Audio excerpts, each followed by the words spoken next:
Jay, you said Friday you were at 6 million. Do you think you guys will close in on 7 million? I would not be the one to make a guess, except to say that we'll be significantly above 6 million.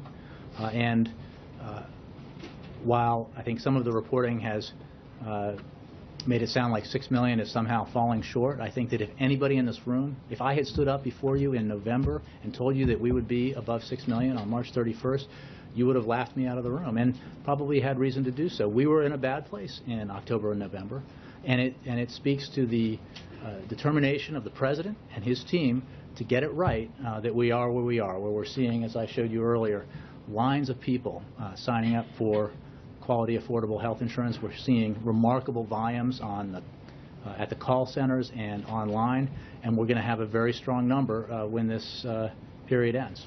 How many of the 6 million that signed up by Friday, how many of those who have signed up have actually paid? Well, we don't have those figures. When we do, we'll get them to you. As you know, and I think it's very important, and I look forward to everybody making this clear in the reports, we are talking about private insurance. This is not a government program. The contract that you sign if you get health insurance through healthcare.gov or through a state marketplace is a private contract between you and an insurance company. What you have seen from what insurers have said has been positive about the percentage of people who have signed up, who've both signed up and have paid their premiums. Obviously, for a lot of folks in this surge period, they've just signed up. So they're even the people who, the vast majority of the people who will pay and pay on time haven't paid yet because they just signed up.